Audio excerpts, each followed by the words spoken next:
잘 알려진 대로 가을은 결실의 계절입니다.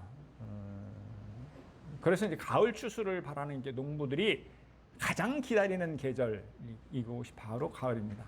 여러분, 제 고향은 군산시 옥구읍입니다. 옥구.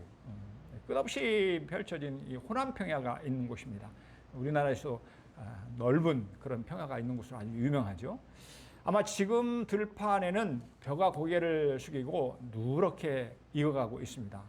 해마다 이때쯤이 되면 누렇게 익은 벼가 황금 물결로 넘실 그립니다.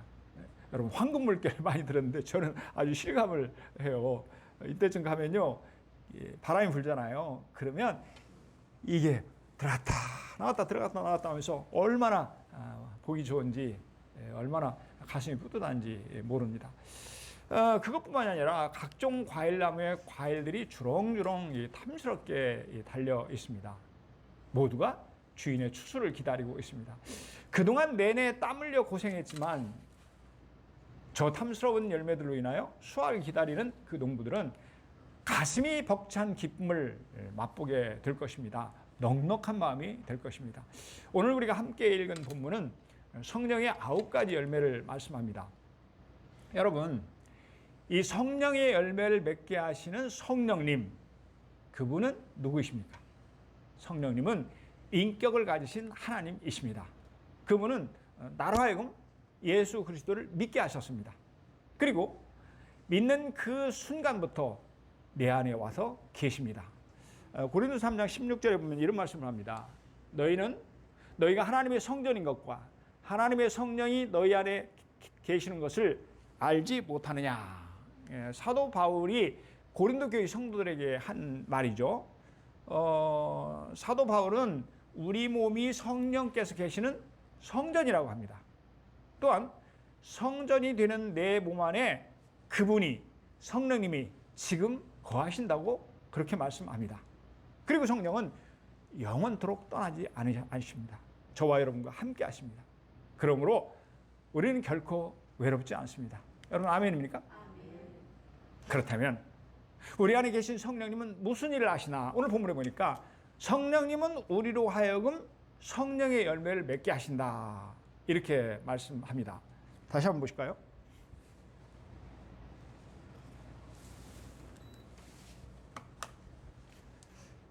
오직 성령의 열매는 사랑과 희락과 화평과 오래 참음과 자비와 양성과 충성과 온유와 절제니 이 같은 것을 금지할 법이 없느니라. 이 같은 것을 금지할 법이 없느니라, 이렇게 말씀하죠. 우리 안에 계신 성령 하나님께서 우리로 하여금 성령의 열매를 맺게 하신다고 합니다. 성령으로 열매를 맺는다는 이 말, 이것은 우리 안에 계신 성령님 때문에 우리가 그리스도를 닮아간다는 의미입니다. 그러므로 성령의 열매는 인격의 열매입니다.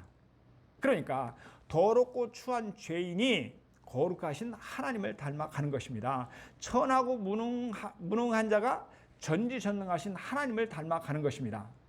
자기만 알던 이기주의자가 사랑의 하나님을 닮아가게 되는 것입니다. 사랑하는 여러분, 성령께서 이 은혜를 저와 여러분에게 주신 줄로 믿습니다. 그렇다면 여러분, 성령이 맺게 하시는 열매는 구체적으로 어떤 것이 있나요? 다음과 같이 9가지 것이 있습니다. 9가지 하니까 상당히 많은 것처럼 우리가 생각이 되는데, 좀 이렇게 분류를 하면 금방 이렇게 이해할 수가 있어요. 그런데 9가지 열매는 하나같이 모두 다 귀하고 아름다운 것들이다. 이 9가지 열매를 세 부분으로 우리가 구분할 수 있는데, 먼저 하나님과 그리스도인의 관계를 보여주는 사랑, 희락, 화평입니다. 그리고 다른 사람과의 관계에서 보여지는 그런 모습으로 오래 참음, 자비, 양선이 있습니다. 또 세 번째로는 이 세상과 나 자신과의 관계를 보여주는 충성, 온유, 절제입니다. 그런데 사실 이 9가지의 아름다운 덕목들은 하나가 아니라, 여러 개가 아니라 하나로 다 연결되어 있습니다. 한 가지로 아름다운 인격을 갖춘 사람으로 변화시켜 주십니다. 그래서 성령의 열매는 우리를 행복한 사람이 되게 합니다. 여러분, 성령께서 우리에게 맺게 하시는 9가지가 무엇입니까? 우리 잠깐 살펴보면 하나님과의 관계에서 첫째는 사랑의 열매입니다. 이 성경이 사랑을 가장 먼저 언급한 이유가 있습니다. 그것은 사랑이 우리에게 가장 아름다운 성품이기 때문입니다. 사랑은 우리를 아름답고 행복하게 합니다.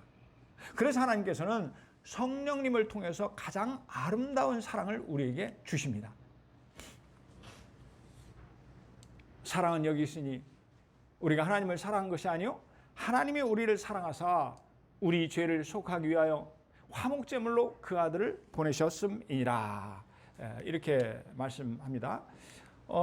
사랑하는 여러분, 하나님이 우리를 사랑하셔서 화목제물로 예수님을 보내주신 것을 알게 하신 분이 바로 성령이십니다. 또한 그 사랑을 믿게 하신 분도 성령이십니다. 그래서 하나님을 사랑하게 하신 분이 바로 성령님이십니다. 뿐만 아니라 성령께서는 우리로 하여금 사람들을 사랑하도록 감동하시고 도와주십니다. 그 사랑은 먼저 가족 사랑으로 나타납니다. 또한 그 사랑은 믿는 교우들 간의 사랑, 그러니까 성도의 사랑으로 나타납니다. 그렇다면 성령님은 왜 우리에게 사랑의 열매를 맺게 하실까요? 우리가 하나님을 사랑할 때 하나님과 올바른 관계를 이루기 때문에 그렇습니다. 우리가 하나님을 사랑할 때 더욱 깊은 하나님의 사랑을 느낄 수가 있기 때문에 그렇습니다. 우리가 하나님을 사랑할 때 우리는 참으로 행복하기 때문입니다. 하지만 우리 힘으로는 이 사랑을 할 수 없습니다. 우리로 사랑하게 하시는 분이 바로 성령님이십니다. 그러므로 성령께서 우리로 하여금 행복한 사랑의 사람이 되게 하시는 것입니다. 하나님과의 관계에서 둘째는 희락입니다. 희락은 기쁨의 열매입니다. 그것은 사랑과 더불어서 참으로 아름다운 모습입니다. 세상에는 언제나 근심거리가 따라다닙니다. 그렇죠? 그래서 사람들은 기뻐하기보다는 근심하고 걱정하고 짜증을 내는 일이 많이 있습니다. 하지만 그것은 인간 본래의 행복과는 거리가 멉니다. 왜냐하면 행복이란 기쁨이 가득한 상태이기 때문입니다. 성령께서는 바로 이 기쁨을 우리에게 주십니다. 그러므로 성령께 주시는 이 기쁨으로 우리는 모든 환경을, 어떤 어려운 환경이라도 극복할 수가 있습니다. 여러분, 우리가 성경을 보면, 특히 사도행전을 보면 바울을 비롯한 수많은 이 그리스도인들이 예수님 때문에 매를 맞고 감옥에 갇히면서도 여전히 기뻐합니다. 심지어는 맹수들에게 온몸이 찢김을 당하면서도 기쁨을 잃지 않았습니다. 성령은 이처럼 우리에게 어떤 어려움 중에도 기쁨의 사람이 되게 주십니다. 그래서 우리는 아름답고 행복한 삶을 살게 될 줄로 믿습니다. 하나님과의 관계에서 셋째는 화평, 곧 평화의 열매입니다. 화평은 개인적으로 불안과 근심이 없는 평안한 상태를 가리킵니다. 그렇죠? 무엇보다도 우리에게는 하나님과의 화평이 중요합니다. 그런가 하면 이웃과의 화목한 관계가 필요합니다. 그것뿐입니까? 내 마음속에 평안이 있어야 합니다. 우리 마태복음 5장 9절 말씀 같이 읽습니다. 시작. 화평하게 하는 자는 복이 있나니 그들이 하나님의 아들이라 일컬음을 받을 것이며. 아멘. 화평하게 하는 자는 복이 있나니 이렇게 말씀하죠. 서로 다투고 원수를 맺는 것은 육신의 죄악된 일입니다. 그런데 성령님은 우리에게 하나님과의 화평을 이루어 주십니다. 타인과의 화목한 관계를 이루어 주십니다. 내 안에 참 평안을 주셔서 아름답고 행복한 사람이 되게 주십니다. 성령님은 이렇게 하나님과 사랑의 관계, 희락의 관계, 화평의 관계를 이루게 하셔서 우리로 하여금 거룩하고 행복한 삶을 살게 해 주십니다. 사람과의 관계를 보면 사람들의 관계도 첫째는 오래 참음의 열매입니다. 여러분, 우리가 살면서 어떤 어려움을 당하면 한두 번은 참을 수가 있습니다. 하지만 오래 참는 것은 쉽지가 않습니다. 이 성경을 보면 겟세마네 동산에서 이 베드로가 칼로 대제사장의 종이었던 말구의 오른쪽 귀를 쳤습니다. 어찌 보면 당연한 거였어요. 그런데 예수님은 이것까지도 참으라고 말씀하십니다. 그렇습니다. 참기 어려울 때 참는 것, 이것이 오래 참입니다. 그런데 우리는 이것을 잘하지 못합니다. 하지만 성령께서는 우리에게 인내하게 해주십니다. 오래 참게 해주십니다. 그래서 오래 참을 때 다른 사람과의 화평이 이루어집니다. 오래 참을 때 다른 사람과 화목한 관계를 누리게 됩니다. 오래 참을 때 우리는 행복한 삶을 살게 됩니다. 그렇습니다. 성령은 우리에게 인내의 사람이 되게 해 주십니다. 사람들과의 관계에서 두 번째는 자비의 열매입니다. 자비. 그 원어를 보니까 크레스토파스 이렇게 되어 있는데 이 뜻이 뭐냐고는 친절한 성품입니다. 친절한 성품. 그러니까 기꺼이 봉사하는 마음이 여기에 해당이 되죠. 죄인을 구원하신 하나님의 무한하신 친절입니다. 사랑하는 여러분, 하나님은 자비로우신 분이십니다. 그래서 밝은 해를 선인에게만 줄 뿐 아니라 악인에게도 비추어 주십니다. 비를 주시되 의로운 자만 주시는 것 같으냐 불의한 자에게도 내려 주십니다. 예수님도 마찬가지입니다. 그분도 자비하신 분이십니다. 그래서 예수님은 자기를 십자가에 못 박는 자들까지도 용서해달라고 기도하셨습니다. 하지만 우리는 자비하지 못합니다. 오히려 불친절하고 퉁명스럽기가 실상입니다. 그럼에도 불구하고 이것은 노력한다고 해서 얻을 수 있는 것이 아닙니다. 성령님은 우리에게 자비의 열매를 맺게 해 주십니다. 그래서 사람들과의 화목을 이루게 해 주십니다. 사람들과 화평한 관계를 누리게 해 주십니다. 성령님은 우리에게 자비로운 성품을 주셔서 참으로 행복한 삶을 살게 해 주십니다. 아멘. 사람들과 관계에서 셋째는 양선의 열매입니다. 양선. 무슨 뜻이냐면 어질고 선한 것, 이걸 가리킵니다. 보통은 글자의 앞뒤를 바꾸어서 선량이라는 그런 단어를 더 많이 사용하고 있습니다. 사람들은 성선설을 주장하기도 하고, 그러니까 사람은 날 때부터 착하게 태어났다. 그런가 하면 반대로 성악설을 주장합니다. 아니다. 날 때부터 악하게 태어난 것이 바로 인간이다. 그렇다면 여러분, 성경은 어떻게 말씀하나요? 인간은 본래 죄악 중에 태어났다고 말씀합니다. 여러분, 우리가 성군이라고 그렇게 부르는 이 다윗의 고백입니다. 내가 죄악 중에 출생하였으며 어머니가 죄 중에서 나를 잉태하였나이다. 이렇게 고백을 합니다. 우리는 아담의 후손으로서 날 때부터 원죄가 있다고 합니다. 부패한 심령으로 태어났다는 그런 뜻이죠. 하지만 성령님은 우리에게 양선의 열매를 맺게 해주십니다. 착한 마음으로 사람을 대하게 해주십니다. 그래서 화목한 관계가 이루어집니다. 마침내 아름답고 행복한 삶을 살게 되는 것입니다. 여러분, 아멘입니까? 세상과의 관계를 한번 보면 첫째는 충성의 열매입니다. 피스토스라는 원어를 쓰고 있는데 신실한 마음, 그러니까 다른 사람들이 자신을 믿고 의지할 수 있도록 하는 그런 자질, 그런 인격을 말합니다. 여러분, 지금 자기가 맡은 일도 제대로 하지 못하면서 다른 일을 잘하기를 바라는 것은 그것은 충성이 아닙니다. 그래서 성령님은 현재 내가 맡은 일에 최선을 다하게 하십니다. 성령은 우리에게 이와 같이 충성의 사람이 되게 해 주십니다. 또한 내가 충성의 사람이 될 때 하나님은 나를 귀하게 여겨 주십니다. 내가 충성의 사람이 될 때 세상은 나를 인정해 줍니다. 성령님은 내가 하나님께 존귀함을 받고 사람들의 존중을 받는 참으로 고귀한 사람이 되게 해 주십니다. 세상과 자신과의 관계에서 둘째는 온유의 열매입니다. 온유. 예수님은 마음이 온유하신 분이십니다. 이렇게 말씀하시죠. 나는 마음이 온유하고 겸손하니 나의 멍에를 메고 내게 배우라. 예, 주님의 말씀입니다. 그러니까 예수님은 상한 갈대, 그래서 예수님은 상한 갈대를 꺾지 아니하십니다. 그래서 예수님은 꺼져가는 심지를 끄지 아니하십니다. 마찬가지로 성령님은 우리에게 굳은 마음을 제거하시고 온유한 사람이 되게 해 주십니다. 아름답고 행복한 삶을 살게 해 주십니다. 세상과 자신과의 관계에서 셋째는 절제 열매입니다. 절제. 이것은 스스로 자신을 조절하는 통제 능력을 말하고 있죠. 여러분, 우리가 세상을 살다 보면 우리가 하고 싶다고 해서 모든 것을 다 하며 살 수는 없습니다. 또 그렇게 해도 안 되죠. 고린전서 9장 25절 말씀을 보면 이렇게 말씀합니다. 이기기를 다투는 자마다, 승리하기를 원하는 자마다 모든 일에 절제하나니, 이렇게 말씀합니다. 그러니까 모든 일에 절제하는 자가 승리한다고 말씀하는 거죠. 그러니까 생각도 절제하고 말도 절제하고 행동도 절제해야 하지만 그러나 이게 마음대로 안 됩니다. 하지만 성령은 우리로 하여금 절제 사람이 되게 해 주십니다. 또한 절제할 때 하나님의 뜻을 이룰 수가 있습니다. 절제할 때 이웃과의 원만한 관계를 이루며 살아갈 수가 있습니다.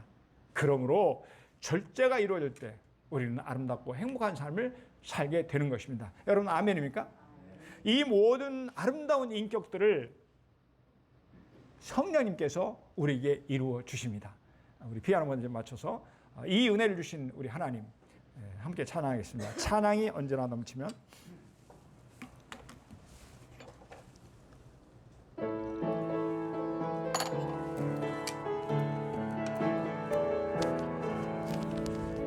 찬양이 언제나 넘치면 그대로 얼굴이 환해요.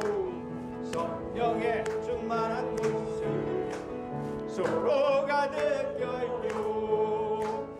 할렐루 할렐루 손뼉 치면서 할렐루 할렐루 소리 외치며 할렐루 할렐루 두 손을 들고 주님을 찬양해요. 감사가 언제나 넘치면 은혜로 얼굴이 환해요. 성령의 충만한 모습을 서로가 느껴요. 아멘. 할렐루 할렐루 손뼉 치면서 할렐루 할렐루 소리 외치며 할렐루 할렐루 두 손을 들고 주님을 찬양해요. 사랑이 언제나 넘치면 은혜로 얼굴이 환해요. 성령의 충만한 모습을 서로가 느껴요. 아멘. 할렐루 할렐루 손뼉 치면서 할렐루 할렐루 소리 외치며 할렐루 할렐루 두 손을 들고 주님을 찬양해요. 기도가 언제나 넘치면 은혜로 얼굴이 환해요. 성령의 충만한 모습을 서로가 느껴요. 할렐루 할렐루 손뼉 치면서 할렐루 할렐루 소리 외치며 할렐루 할렐루 두 손을 들고 주님을 찬양해요. 할렐루 할렐루 할렐루 손뼉 치면서 할렐루 할렐루 소리 외치며 할렐루 할렐루 두 손을 들고 주님을 찬양해요. 여러분 아멘입니까? 지금까지 우리는 성령의 열매 9가지를 살펴보았습니다. 성령의 열매는 하나님과의 관계에서 사랑, 희락, 화평의 열매를 맺습니다. 성령의 열매는 사람과의 관계에서 오래 참음, 자비, 양선의 열매를 맺습니다. 성령의 열매는 세상과의 관계에서 충성, 온유, 절제의 열매를 맺습니다. 비록 간단하게 이렇게 살펴는 보았지만 이 모든 열매는 하나같이 귀하고 아름다운 성품인 줄로 믿습니다. 사랑하는 여러분, 그렇다면 우리는 어떻게 성령의 열매를 맺을 수 있을까요? 이렇게 성령께서는 아름다운 열매, 참 행복한 열매를 우리에게 맺게 해주시는데, 그런데 어떻게 하면 그런 열매를 맺을 수 있는가? 본문을 보니까 성령을 따라 행하면 성령의 열매를 맺습니다. 우리 16절 말씀 같이 읽겠습니다. 시작. 내가 이르노니 너희는 성령을 따라 행하라. 그리하면 육체의 욕심을 이루지 아니하리라. 아멘. 너희는 성령을 따라 행하라. 이렇게 말씀하죠. 그러니까 성령을 따라 행하기만 하면 육체의 열매를 맺지 않게 된다고 합니다. 성경은 우리에게 성령의 열매와 육신의 열매가 있다고 말씀합니다. 또한 성령을 따라 행하게 되면 성령께서 인도하심으로 육신의 열매를 맺지 않는다고 그렇게 말씀합니다. 그렇죠? 그렇다면 육신의 열매가 무엇입니까? 육체의 일은 분명하니 곧 음행과 더러운 것과 호색과 우상숭배와 주술과 원수 맺는 것과 분쟁과 시기와 분냄과 당짓는 것과 분열함과 이단과 투기와 술 취함과 방탕함과 또 그와 같은 것들이라. 예, 이렇게 말씀하죠. 그러므로 우리가 성령님의 인도하심을 받으면 육신의 열매를 맺지 않고 성령의 열매를 맺게 되는 것입니다. 우리 갈라디아서 5장 18절 말씀 함께 읽습니다. 시작. 너희가 만일 성령의 인도하시는 바가 되면 율법 아래 있지 아니하리라. 아멘. 율법 아래 있지 아니하리라. 우리 안에 계시는 성령께서 우리를 인도해 주시게 되면, 우리가 그 성령에 따라가게 되면 율법 아래 있지 않는다고 합니다. 율법의 속박에서 벗어나서 자유함을 누리게 된다는 말씀입니다. 이처럼 우리 안에 계시는 성령님은 항상 우리를 인도해 주십니다. 또한 성령의 인도함을 받으면 성령께서 열매를 맺도록 일하시는 것입니다. 요한복음 14장 26절 이 말씀도 우리 천천히 뜻을 생각하면서 같이 읽습니다. 시작. 보혜사 곧 아버지께서 내 이름으로 보내실 성령, 그가 너희에게 모든 것을 가르치고 내가 너희에게 말한 모든 것을 생각나게 하리라. 아멘. 우리 안에 계신 보혜사이신 성령님께서, 성령님을 보혜사라고 그렇게 부르시죠. 어떤 뜻입니까? 은혜로운 스승님, 이런 뜻이에요. 은혜롭게 우리를 가르쳐 주시는 분. 그 보혜사이신 성령님께서는 진리의 영이시기 때문에 우리가 알지 못하는 신령한 뜻을 가르쳐서 알게 해 주십니다. 또한 이미 가르쳐 줬던 말씀이 생각나게 하셔서 우리를 진리 가운데로 인도해 주십니다. 왜냐하면 보혜사 성령님은 대언자이시기 때문에 그렇습니다. 대언자. 그러니까 하나님의 뜻을 나한테 대신해서 말씀해 주신 분이 바로 성령님이시라는 거죠. 그런가 하면 보혜사 성령님께서는 돕는 분이시기 때문에 그렇습니다. 보혜사 성령님께서는 가르치는 분이시기 때문에 그렇습니다. 그러므로 보혜사 성령께서는 우리가 열매를 맺도록 일하십니다. 하지만 열매는 우리가 어떤 노력을 한다고 얻을 수 있는 것이 아닙니다. 우리 안에 계시는 성령님이 역사하셔야만 비로소 우리는 열매를 맺을 수 있습니다. 사도행전 16장을 보면 바울이 전도를 하는데 2차 전도했는데 아시아를 전도를 하려고 했어요. 왜냐하면 1차 때 너무너무 은혜를 많이 거두고 너무너무 많은 사람들이 구원을 받은 거예요. 많은 교회가 세워진 거예요. 그런데 성령께서 그걸 막으십니다. 그러나 성령께서 허락하지 않으십니다. 그 뒤에 바울은 마게도냐로 건너와서 우리를 도우라는 환상을 보게 됩니다. 그러자 바울은 성령님의 뜻을 따라서 아시아로 가는 것을 포기하고 마게도냐, 유럽인 마게도냐로 가서 복음을 전했습니다. 그 결과 바울은 유럽의 복음의 전초기지를 놓게 되었고 많은 영혼을 구원하는 열매를 맺게 된 것입니다. 이렇듯 성령님은 우리가 알지 못하는 바를 깨닫게 해 주십니다. 성령님은 우리를 가르쳐 주십니다. 성령님은 우리를 인도해 주십니다. 사랑하는 여러분, 내가 알아서 잘해야 열매를 맺는 것이 아닙니다. 오직 성령께서 우리를 주장하시고 인도하셔서 저와 여러분으로 하여금 성령의 열매를 맺게 해 주신 줄로 믿습니다. 아멘. 저는 거의 한 달에 한 번 정도 이렇게 머리를 깎습니다. 여러분, 이발을 하려면 어떻게 하죠? 미용실에 갑니다. 미용실에 가서 의자에 가만히 앉아 있으면 됩니다. 이게 내가 하는 것이 아닙니다. 그저 앉아 있기만 하면 됩니다. 그러면 까칠하고 덥수룩한 이 머리가 어느새 말끔히 단장되는 것입니다. 아름답고 새로워지는 것입니다. 마찬가지로 성령의 열매를 내가 노력해서 맺는 것이 아닙니다. 어떤 특별한 방법으로 맺는 것이 결코 아닙니다. 내가 성령 안에 있으면 됩니다. 그분에게 맡기기만 하면 됩니다. 왜냐하면 역사하시는 분은 내가 아니고 성령이시기 때문입니다. 여러분 아멘입니까? 그렇습니다. 성령께서 친히 열매를 맺게 해주실 줄로 믿습니다. 성령은 우리에게 9가지 아름다운 인격을 선물로 주실 줄로 믿습니다. 그러므로 우리가 성령의 인도하심을 받으며 산다는 것이 얼마나 복된 일인가 하는 것을 우리는 깨닫게 됩니다. 어느 날 어떤 성도가 꿈을 꿨대요.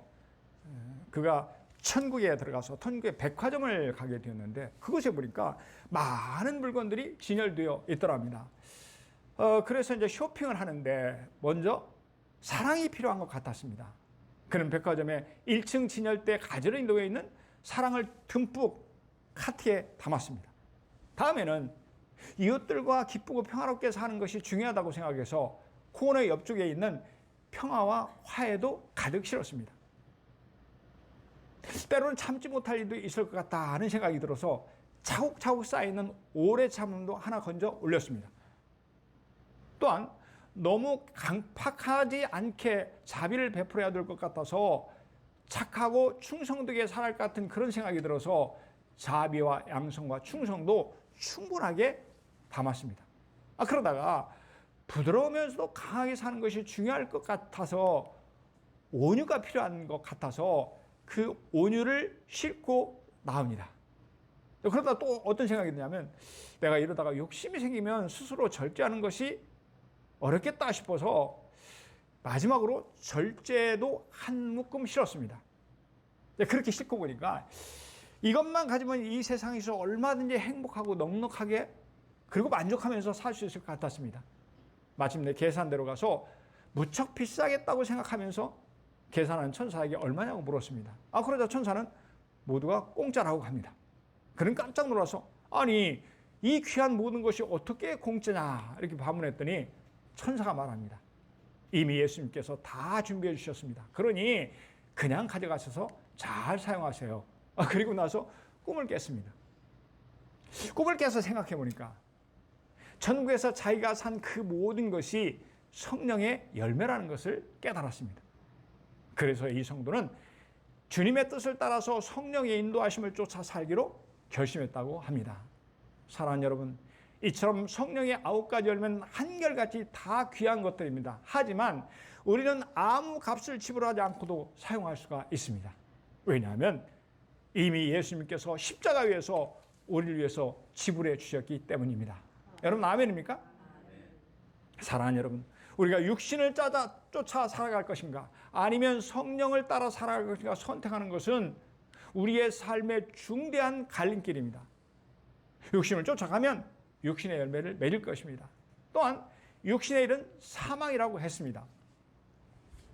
육신을 따르는 자는 육신의 일을, 영을 따르는 자는 영의 일을 생각하나니 육신의 생각은 사망이요 영의 생각은 생명과 평안이라.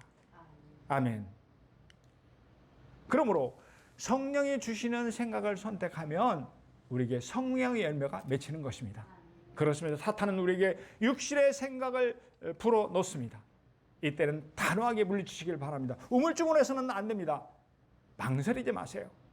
하지만 성령의 생각이 들어오면 꼭 붙잡으시길 바랍니다. 그때 성령님은 놀랍게 역사해 주십니다. 아름답고 탐스러운 인격의 열매들을 주렁주렁 맺게 해 주십니다. 그래서 우리로 하여금 행복한 삶을 살게 해 주시는 것입니다.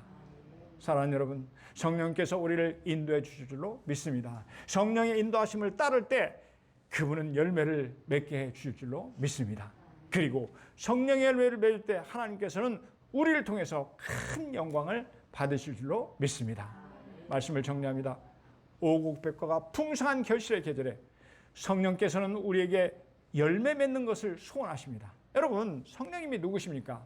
성령님은 삼위 하나님으로서 인격적인 분이십니다. 성령께서는 우리로 하여금 믿게 하시고 내 안에 계셔서 지금도 나를 도와주십니다. 성령님은 친히 9가지의 성령의 열매를 맺게 해주십니다. 사랑과 희락과 화평과 오래 참음과 자비와 양성과 충성과 온유와 절제입니다.